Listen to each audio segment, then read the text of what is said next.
अस्सलाम वालेकुम dear aspirants, CSS PMS lecture number 10 के साथ फ़ातिमा काज़मी आपकी खिदमत में हाज़िर है।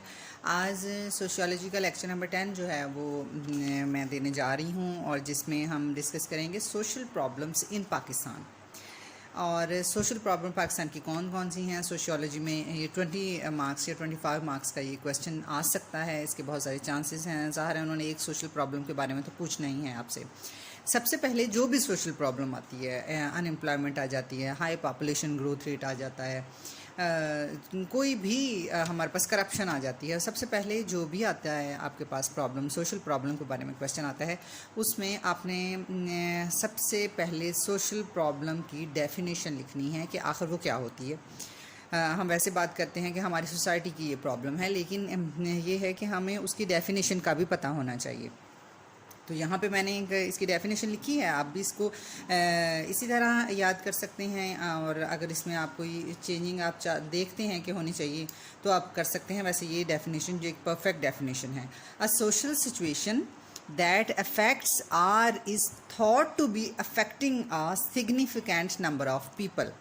एक सोसाइटी की ऐसी सिचुएशन होती है जो कि लोगों पे असरअंदाज होती है, या फिर समझा जाता है कि ये असरअंदाज हो सकती है कुछ ख़ास लोगों पे, उसको कहते हैं सोशल प्रॉब्लम। ओके, ये हम पाकिस्तान में और पूरी दुनिया में हर कंट्री की जहाँ भी सोसाइटी एग्जिस्ट करती है वहाँ पे उनकी अपनी अपनी सोशल प्रॉब्लम्स होती हैं। ऐसा कोई कंट्री नहीं है जिसकी सोशल प्रॉब्लम्स नहीं हैं। इंडिया है, पाकिस्तान है, इवन के अमेरिका है, वहाँ भी उनके बहुत सारे सोशल प्रॉब्लम्स मौजूद हैं। बरतानिया है, वहाँ भी उनके सोशल प्रॉब्लम्स मौजूद हैं। तो हर जहाँ की भी है ये सोशल प्रॉब्लम तो हो गई। अगर तो सोशल प्रॉब्लम्स ओवरऑल क्वेश्चन आता है, क्वेश्चन को ध्यान से पढ़ने की बहुत ज़रूरत है, तो फिर आपके पास उस तरह का डाटा होना ज़रूरी है, आपने उस हिसाब से बात करनी है। लेकिन अगर वो पाकिस्तान की बात कर रहे हैं कि सोशल प्रॉब्लम इन पाकिस्तान, फिर आपने उसको पाकिस्तान के हवाले से लिखना है, इसकी रियलिटीज़ के हवाले से लिखना है। सोशल प्रॉब्लम्स इन इंडिया आ जाता है तो आपने इंडिया के हिसाब से लिखना है। तो जो एशियन कंट्रीज़ हैं उनकी सोशल प्रॉब्लम्स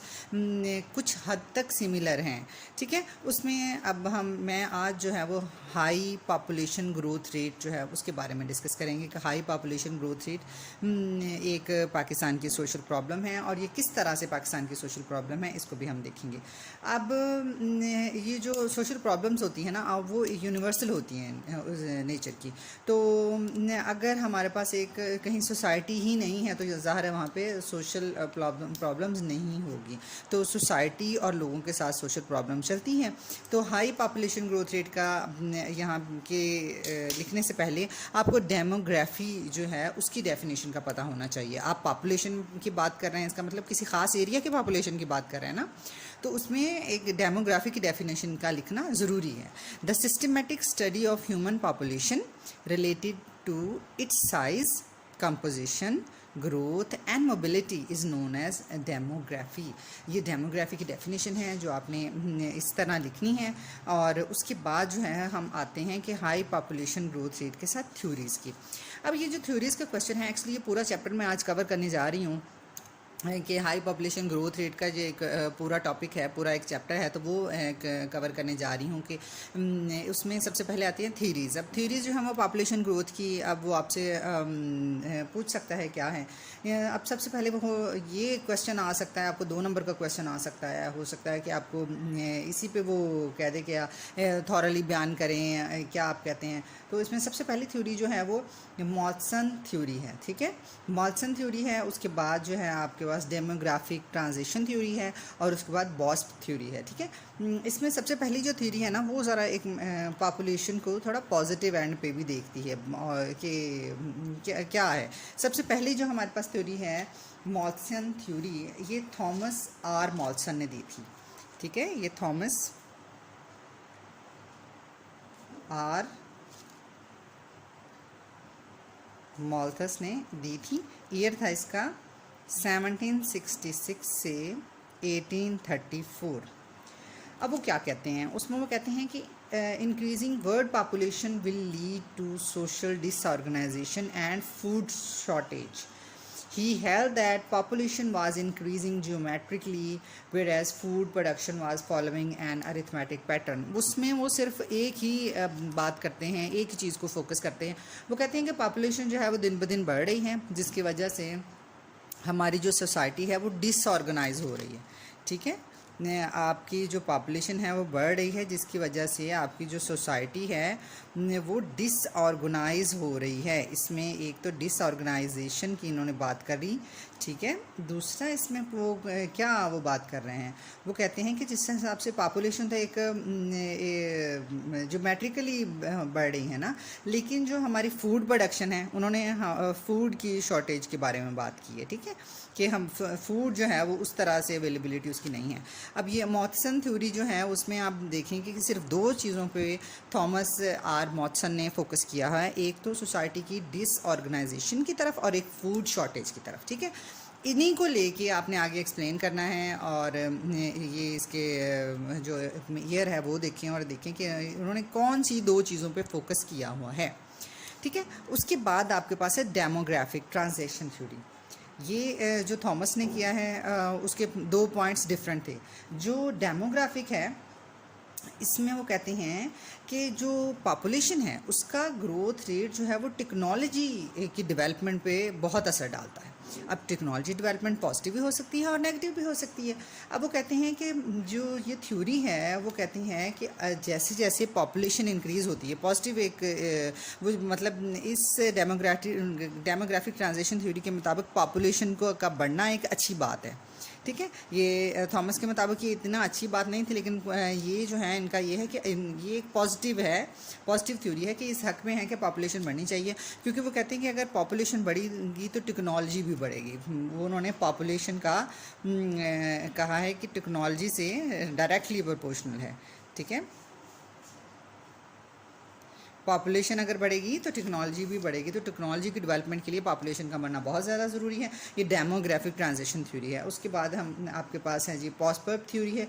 ये थ्योरी ये कहते हैं कि ये भी इस एक तरह की पॉजिटिव थ्योरी है। ये कहते हैं कि पॉपुलेशन का बढ़ना बहुत अच्छी चीज़ है। वो कहते हैं कि अगर ये पॉस्पर्ब के लिखते हैं कि जितना ज़्यादा पॉपुलेशन की ग्रोथ होगी उतनी ही ज़्यादा आपका इनोवेशन होगी। यानी कि वो कहते हैं कि पॉपुलेशन जो इनोवेटिवनेस है वो इनोवेशन में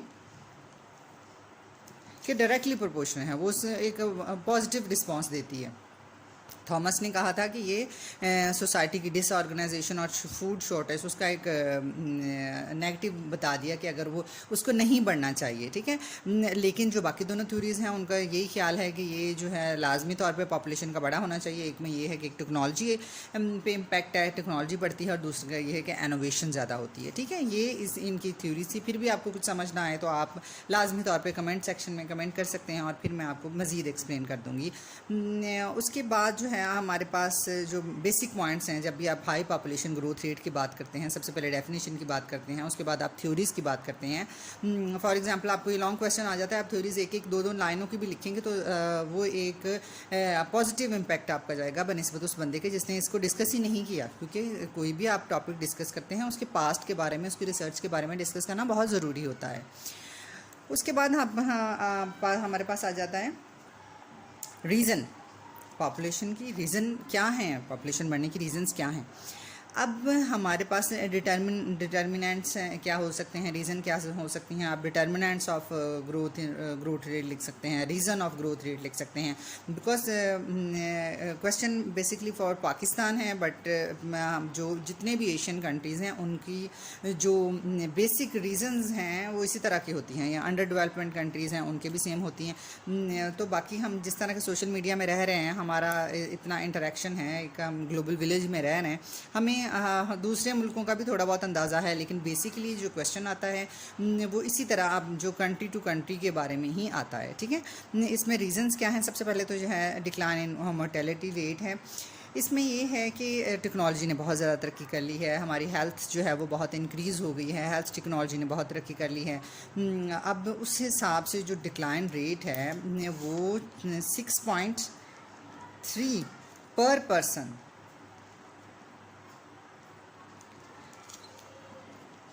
पर्सन पर 1000, मतलब 1000 अगर लोग थे ना तो उसमें से 6.3% ग्रोथ रेट वो उसका डेथ रेट कम हुआ है। लोगों को अब हेल्थ फैसिलिटीज़ मिलना शुरू हो गई हैं, लोगों के अवेयरनेस भी है हेल्थ फैसिलिटी के बारे में, हेल्थ लाइफस्टाइल के बारे में उनको बहुत ज़्यादा अवेयरनेस आ गई है। इस वजह से जब अवेयरनेस ज़्यादा आ जाती है और जब टेक्नोलॉजी ज़्यादा आ जाती है तो डेफिनेटली ये डेथ रेट जो है वो कम हो जाता है। नो डाउट डेथ रेट का कम होना एक अच्छी बात भी है, लेकिन जो कंट्रीज़ हैं उनके पास लिमिटेड रिसोर्सेज हों, वहाँ पे गुर्बत हो, तो उस हिसाब से जो डिक्लाइन इन मोर्टेलिटी रेट जो है वो एक पॉजिटिव इम्पैक्ट नहीं बनता और वो एक reason of high population growth rate की तरफ जाता है। ठीक है, उसके बाद है जी हाई फर्टिलिटी रेट। अब पाकिस्तान में पाकिस्तान एक second highest population growth rate है एशिया में। ठीक है, सबसे पहले इंडिया है, इंडिया के बाद पाकिस्तान में सबसे ज़्यादा पॉपुलेशन ग्रोथ रेट है। इसमें जो है हाई फर्टिलिटी रेट वो अब 3+ तक जा चुका है और 2013 में पाकिस्तान का फर्टिलिटी रेट 3+ क्रॉस कर चुका है। और इतना ज़्यादा फर्टिलिटी रेट का होना ये बहुत ख़तरे की बात है। जैसे अफ़गानिस्तान है, वहाँ 2.4 है। तो हालांकि यहाँ पे बहुत सारी सोशल प्रॉब्लम्स इस वजह से भी आ रही हैं कि लोग बहुत ज़्यादा हैं, फर्टिलिटी रेट ज़्यादा है। हाँ, यहाँ पे फूड शॉर्टेज है, यहाँ पे साफ़ पानी नहीं मिलता है, इन्वायरमेंटल बहुत सारे प्रॉब्लम्स हैं। तो ये भी एक वजह है कि जो फर्टिलिटी रेट है वो ज़्यादा है। उसके बाद है डिपेंडेंसी रेशो। अब ये डिपेंडेंसी रेशो एक इम्पॉर्टेंट पॉइंट है अंडर डेवलपमेंट कंट्रीज़ या एशियन कंट्रीज़ के लिए। यहाँ पे ये होता है कि हमारे पास 43% जो पॉपुलेशन है ना पाकिस्तान की स्पेशली, वो डिपेंड करती है अपने पेरेंट्स पे। उनके खाने पीने का ख्याल रखा जाए, उनका जो भी उनका बर्डन है, लर्निंग बर्डन है, वो सारा का सारा वो पेरेंट्स ही पे करते हैं। तो ये डिपेंडेंसी रेट, जब पर पर्सन का डिपेंडेंसी रेट बहुत बढ़ जाएगा तो फिर ओवरऑल जो फैमिली है वो उस तरह से प्रोग्रेस नहीं कर सकती, ओवरऑल फिर सोसाइटी प्रोग्रेस नहीं कर सकती, ओवरऑल कंट्री भी प्रोग्रेस नहीं कर सकता। तो जिस तरह फॉरेन कंट्रीज़ में है, फॉरेन डेवलप कंट्रीज़ में कि अमेरिका में या बरतानिया में, तो जब 9-10 में ख़ास तौर पर, और उसके बाद जो है वो बच्चे को उसने अपने फाइनेंशियल जो उसकी पेमेंट्स हैं वो उसने खुद ही बर्दाश्त करने होते हैं। वो बेशक वो मॉडलिंग में कर लें, वो छोटा मोटा काम कर लें। हमारे यहाँ तो ये है कि यहाँ पे इंडिया पाकिस्तान में स्पेशली लोग छोटा काम करना नहीं पसंद करते, लेकिन यही लोग जब बाहर जाते हैं, बाहर के मुल्कों में जाते हैं, तो वहाँ पर बेशक ये झाड़ू दे रहे हैं, ये वॉशरूम की सफाइयाँ कर रहे हैं, तो वहाँ पर ये जाके कर लेते हैं। तो यहाँ पर ये छोटा काम नहीं कर रहे। ये इसमें यह है कि जब डिपेंडेंसी एक बहुत बढ़ जाती है तो फिर उसके साथ एक माशरा तरक्की नहीं कर सकता, एक मुल्क तरक्की नहीं कर सकता। अब इसमें है इलिटरेसी एंड अनअवेयरनेस है, उसके बाद पॉइंट्स डी आ जाता है हमारे पास। अब पाकिस्तान में अभी तक जो है इलिटरेसी रेट जो है बहुत ज़्यादा है, अनअवेयरनेस है, लोगों को पता ही नहीं है कि ज़्यादा जो पॉपुलेशन अगर हो तो वो किस तरह हमारी इन्वायरमेंट पे, हमारे मुल्क पे, हमारी फैमिली पे वो किस तरह से असरात मरतब करेगी। तो उनको हार्मफुल इफ़ेक्ट्स जो हैं ओवर पॉपुलेशन के, उसके बारे में उनको अवेयरनेस ही नहीं है। तो इसमें औरतें जो हैं वो ख़ासकर उनका भी बहुत किरदार है कि उनको भी चाहिए कि वो भी अपने हक़ के लिए बोलें और अपने जो है इस चीज़ को फोकस करें। और ख़ासकर इलिटरेसी जो है रूरल वुमेन की होती है वो भी इसमें बहुत ज़्यादा एक फ़ैक्टर है। जो भी बच्चा इस दुनिया में आता है तो सबसे पहले उसकी बहुत सारी ज़रूरतें हैं, बहुत सारी ज़िम्मेदारियाँ हैं जिनको देखा जाना चाहिए। जैसे अल्लाह ताला ने भी कहा है कि हर हाकिम से उसकी राया के बारे में पूछा जाएगा। तो ये नहीं है कि जितने भी 10 बच्चे 20 बच्चे हैं, 30 बच्चे हैं तो बस वो हो गया, तो नहीं उनको पढ़ाना, नहीं उनको उनकी तालीम है, उनकी डिपेंडेंसी है, वो माशरती तौर पे एक अपाहज अपना किरदार, सिर्फ उनका रेट बढ़ रहा है। तो जब वो रेट बढ़ेगा तो वो कंबाइन एक जो फैसिलिटीज़ हैं, वो पानी है, वो ख़ुराक है, वो भी यूज़ करेंगे। लेकिन उसका ये है कि पानी, ख़ुराक वगैरह यूज़ करने में ये है कि फिर वो मुल्क पे बहुत बोझ बढ़ जाता है। और ये जो है वो एक रीज़न है हाई पॉपुलेशन की, इलिटरेसी एंड अनअवेयरनेस की वजह से पाकिस्तान का जो ग्रोथ रेट है वो काफ़ी ज़्यादा हो गया है। उसके बाद जो इम्पोर्टेंट पॉइंट आता है पोलीगाइनी एक्चुअली ये होता है कि एक जो पर्सन है उसकी एक से ज़्यादा बीवियों का होना। जब एक से ज़्यादा फीमेल स्पाउस जो है वो रखते हैं तो फिर ज़ाहिर है उनकी भी हाई उस वजह से भी हाई पॉपुलेशन होती है। तो अब for example in Islam 4 marriages जो हैं वो अलाउ हैं। ठीक है। लेकिन उसके साथ ये भी तो है कि उनके आपने उनको एक जैसे हकूक़ देने हैं, सिर्फ यही नहीं है कि आपने बच्चे ही पैदा करने हैं, आपने अपने फ़राइज़ का पता ही नहीं है, तो सारी चीज़ों को देख के चलना चाहिए। तो ये एक रीज़न है पाकिस्तान में पॉपुलेशन के ज़्यादा होने की। उसके बाद अर्ली मैरिजेज़ हैं पाकिस्तान में। 50% जो है वो पॉपुलेशन रिप्रोडक्टिव एज में हो जाती है, यानी कि रिप्रोडक्टिव एज हमारे 15 से 49 ईयर्स, 15 टू 49 ईयर्स तक ये हो जाती है। उसमें ये पाकिस्तान जब सोसाइटी में अर्ली मैरिजेस होती हैं तो फिर बहुत ज़्यादा प्रेगनेंसी होती हैं और बहुत ज़्यादा पॉपुलेशन का ग्रोथ रेट बहुत बढ़ जाता है। उसके बाद है कंसेक्टिव प्रेगनेंसी। अब एक से ज़्यादा प्रेगनेंसी जब होती हैं और एक साथ होती हैं, मतलब कि 3 ईयर का गैप भी नहीं दिया जाता, और 9 मंथ्स इवन कि 9 एंड 10 मंथ्स के बाद भी अर्ली जो एक दूसरी प्रेगनेंसी है उसको प्लान कर लिया जाता है। तो ये अनस्केड्यूल्ड और जब इस कंसेक्टिव प्रेगनेंसी होंगी तो ज़ाहिर ग्रोथ रेट भी ज़्यादा होगा।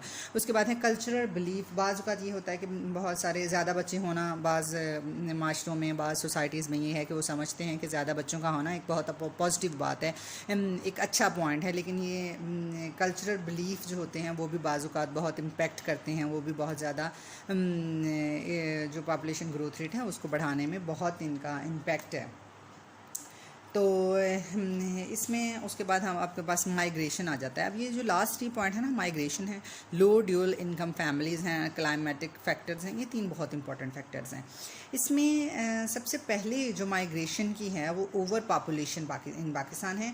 और इसमें ये है कि माइग्रेशन अब ये मैं डिस्कस गाँव से शहरों में आने वाले या इस तरह सिटी टू सिटी चेंज करने वाली वो बात नहीं कर रही, मैं ये बात कर रही हूँ कि पाकिस्तान में जब लोग माइग्रेट करके आते हैं या इंडिया में दूसरे लोग माइग्रेट करते आते हैं। रिसेंटली हमारे पाकिस्तान में बहुत ज़्यादा जो अफ़गान रिफ्यूजीज़ हैं वो बहुत पाकिस्तान में आना शुरू हो गए हैं, बल्कि पाकिस्तान के तो बहुत सारे इस तरह के इलाके हैं वहाँ यहाँ पे आपको अफ्रीका के बहुत ज़्यादा लोग मिलेंगे कि वहाँ पे वो आना शुरू हो गए हैं। तो इस माइग्रेशन को अगर कंट्रोल ही नहीं किया जाएगा, इस पर फोकस ही नहीं किया जाएगा, इस मसले को मसला ही नहीं समझा जाएगा, तो ज़ाहिर है वो आएंगे तो हमारे नेचुरल रिसोर्सेज शेयर करेंगे और वो एक कंट्री पे भी उसका बहुत बर्डन होता है, और वैसे सिक्योरिटी के तौर पे।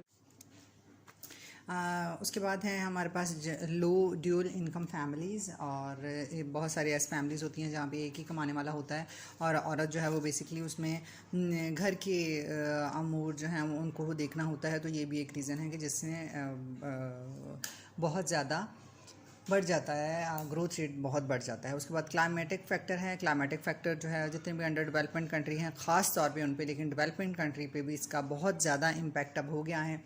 तो बहुत तेज़ी से क्लाइमेट चेंज हो रहा है जिसकी वजह से लोग जो है वो अपनी जो पॉवर्टी एज है या फर्टिलिटी या रिप्रोडक्शन वाली एज है, यंगर एज है, उस तक पहुंच जाते हैं। पहले ये जो क्लाइमेटिक फैक्टर्स की वजह से ये बहुत देर बाद जो यंग एज आती थी, लेकिन जबकि अब जो है ये यंग एज के पैरामीटर्स जो हैं वो क्लाइमेटिक फैक्टर्स की वजह से बहुत जल्दी आ गए हैं। तो ये भी एक रीज़न है जिसकी वजह से बहुत ज़्यादा एक रेट हो गया है, बहुत ज़्यादा growth rate in Pakistan specially हो गया है। उसके बाद है इम्पैक्ट्स हैं, कॉन्सिक्वेंसेस हैं of growth rate in Pakistan. हम देखेंगे कि क्या उसके इम्पैक्ट पड़े हैं। सबसे पहला इम्पैक्ट तो इकॉनमी पे पड़ा है। इकॉनमी जो है वो बहुत बुरी तरह से मुतासर हुई है। जैसे ही किसी भी मुल्क में उसकी पॉपुलेशन बढ़ेगी तो ज़ाहिरी सी बात है उसका GDP एंड GNP वो इफ़ेक्ट होगा। और पाकिस्तान के केस में ये है कि यहाँ पे GDP और GNP जो है वो कम होता है, और ज़ाहिर है उसकी वजह से हम गुड्स जो हैं या बेसिक जो नेसेसिटीज़ हैं वो नहीं पहुंच पाती, तो फिर उस हिसाब से ये कम होता है। उसके बाद है low standards of living. Low standard of living का ये है कि इम्पैक्ट ज़ाहिर है जब एक से ज़्यादा बच्चे होंगे, एक फैमिली ही बहुत बढ़ जाएगी, एक से ज़्यादा बच्चे होंगे, तो फिर जो स्टैंडर्ड ऑफ लिविंग है वो उस हिसाब से नहीं रहता जिस तरह की होना चाहिए। क्योंकि कोई फैमिली है वहाँ पर एक बच्चा है, वहाँ उसकी जो स्टैंडर्ड ऑफ लिविंग है वो अच्छा होगा। अगर वहाँ दूसरी फैमिली में 20 बच्चे हैं लेकिन उनके जो इनकम है वो उस हिसाब से नहीं है, और फिर ज़ाहिर है वहाँ पे क्रिमिनल माइंड जो है वो भी ज़्यादा होंगे, और सोसाइटी बहुत सारे मसाइल जो है जिसमें मॉरल हैं उनको भी सोसाइटी को ही भुगतना पड़ेगा। तो जब इस तरह की कोई प्लानिंग, कोई अवेयरनेस नहीं होगी तो लो स्टैंडर्ड ऑफ लिविंग ही होगा। स्ट्रेन ऑन नेचुरल रिसोर्सेज, बहुत सारे जब बहुत ज़्यादा ग्रोथ रेट हो जाता है तो जो नेचुरल रिसोर्सेज हैं वो बहुत ज़ाया हो जाते हैं। उसमें बाज़ औक़ात ज़्यादा ग्रोथ रेट जो है वो जस्टिफाई नहीं कर पाता ज़्यादा पॉपुलेशन को। तो अब हर पर्सन के हिसाब से जो लैंड रेशो है वो भी बहुत दिन ब दिन डिक्रीज़ होती जा रही है। एग्रीकल्चर प्रोडक्शन डिक्रीज़ होती जा रही है। उसकी एक रीज़न अर्बनाइजेशन भी है, लोगों का शहरों में आना भी है। तो ये जो है जब स्ट्रेन ऑन नेचुरल रिसोर्सेज जो है वो भी एक growth rate, population growth rate की एक वजह है, उसके उस पर इम्पैक्ट ये डालता है। ठीक है, उसके बाद है एनवायरमेंटल डिग्रेडेशन। जब एक कंट्री है, ख़ासकर पाकिस्तान में, जब पॉपुलेशन ग्रोथ रेट बढ़ेगा तो ज़ाहिर है उसका जो इन्वायरमेंट है वो भी उस तरह से साफ़ नहीं रहेगा। एनवायरनमेंट की जो पॉपुलेशन है वो ज़्यादा ग्रोथ रेट की वजह से ज़्यादा आलूदा होगी, ज़्यादा ख़राब होगी, ज़्यादा लोग होंगे। बहुत तेज़ी के साथ पिछले 10 सालों में पाकिस्तान में एक अनप्लैन्ड हाउसिंग स्कीम जो है वो शुरू हो गई हैं, ओवर कंजप्शन उनकी हो गई है और एनवायरनमेंट जो है वो बहुत बुरी तरह से मुतासर हुआ है। आप लाहौर में स्पेशली बहुत ज़्यादा वहाँ पे स्मोक बहुत ज़्यादा होना शुरू हो गई है। तो जब ये इस तरह की चीज़ें होंगी, लो अवेलेबिलिटी, इन्वायरमेंटल डिग्रेडेशन जो है ज़ाहरी बात है फिर पॉपुलेशन ग्रोथ रेट की वजह से होगी। उसके बाद है लो अवेलेबिलिटी ऑफ सर्विसेज। ठीक है, जब ज़्यादा लोग होंगे तो अवेलेबिलिटी ऑफ सर्विसेज हर एक को मैसर नहीं होंगी।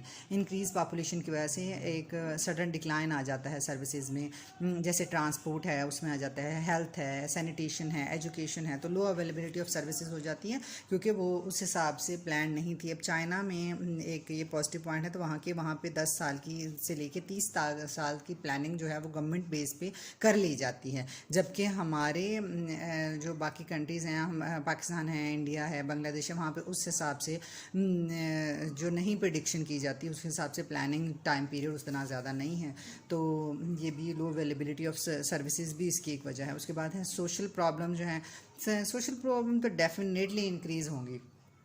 पॉपुलेशन ग्रोथ रेट की वजह से जो सोशल प्रॉब्लम्स हैं वो इंक्रीज़ होती हैं और इंक्रीज़ होंगी भी अगर इसको सही तरह से प्लान ना किया जाए। इसमें बहुत ज़्यादा जैसे क्रिमिनल जो चीज़ें हैं वो भी सारी इसमें आ जाती हैं। तो ये रीज़न सिर्फ यही है कि उसको सही तरह से कंट्रोल किया जाए। अब रेमेडीज़ में बहुत सारी ऐसी चीज़ें हैं, जैसे मैंने आपको रीज़न्स बताई हैं, तो रीज़न्स ही को ही अगर आप चेंज कर दें तो वो रेमेडीज़ बन जाती हैं। इस चीज़ को याद रखें। आपने आइंदा भी जो भी क्वेश्चन करने हैं तो जब आप रीज़न लिखते होंगे वो रेमेडीज़ के तौर पे उसको आप थोड़ा सा चेंजिंग करके उसको रिवर्स करके तो वो आप रेमेडीज़ बना सकते हैं उसकी। ठीक है, उसके बाद सबसे पहले तो इसमें है लिटरेसी रेट को चाहिए कि बढ़ाया जाए। पाकिस्तान में लिटरेसी रेट ज़्यादा किया जाए, जो चाइल्ड लेबर है उसको कम किया जाए, अवेयरनेस ज़्यादा किए जाए और फ्री और पेरेंट्स को भी इस बारे में बहुत ज़्यादा मोटिवेट करने की ज़रूरत है। जिस तरह बहुत पठान जो ख़ासकर लोग होते हैं वो बच्चियों को पढ़ाने के हक़ में नहीं होते, उनको यह है कि इनके कुरान की तालीम दे के तो इनको जल्दी शादी कर दी जाए। तो लिटरेसी रेट जब ज़्यादा नहीं होगा, अवेयरनेस ही नहीं होगी, किसी चीज़ का पता ही नहीं होगा, तो फिर वो किस तरह से इस बहुत बड़े मसले से फेस किया जा सकता है। उसके बाद है मीडिया कैंपेन्स जो हैं वो करनी चाहिए। एक रेमेडी है, अगर हम चाहते हैं कि तो हमें मीडिया की हेल्प लेनी चाहिए। जहाँ सारा दिन बहुत सारी कमर्शियल्स चलती हैं तो मीडिया को इस जो पॉजिटिव हमारी कंट्री के मसाइल हैं उनकी तरफ भी फ्री ऑफ कॉस्ट काम करने की ज़रूरत है। उसके बाद women participation in work force, और जो वुमेन हैं उनको भी चाहिए कि वो अपना हिस्सा डालें अपनी सोसाइटी की डेवलपमेंट में, अपने घर की डेवलपमेंट में, इस माशरे को बेहतर बनाने में अपना हिस्सा डालें। अपने जो हकूक़ हैं उनके बारे में भी उनको पता हो और अपने फ़राइज़ के बारे में भी पता हो। तो वुमेन पार्टिसिपेशन बहुत ज़रूरी है वर्क फोर्स पे। तो उसके बाद एफिशिएंट ट्रेनिंग ऑफ LHW आपको पता है, लेडी हेल्थ वर्कर, उनकी प्रॉपर ट्रेनिंग होनी चाहिए और उनके ऐसे प्लान हो कि वो लोगों को अवेयरनेस दे। तो ये जो बेसिक ये इशू है सारा हाई पॉपुलेशन ग्रोथ रेट, सबसे पहले तो अवेयरनेस से हल होगा। उसके बाद जो बाकी चीज़ें हैं प्रॉपर इसकी प्लानिंग वगैरह होनी चाहिए। होप सो आपको आज का जो लेक्चर समझ आ गया होगा। अगले लेक्चर में इंशाल्लाह दूसरी एक सोशल प्रॉब्लम हम डिस्कस करेंगे। And thank you so much. अल्लाह हाफिज़।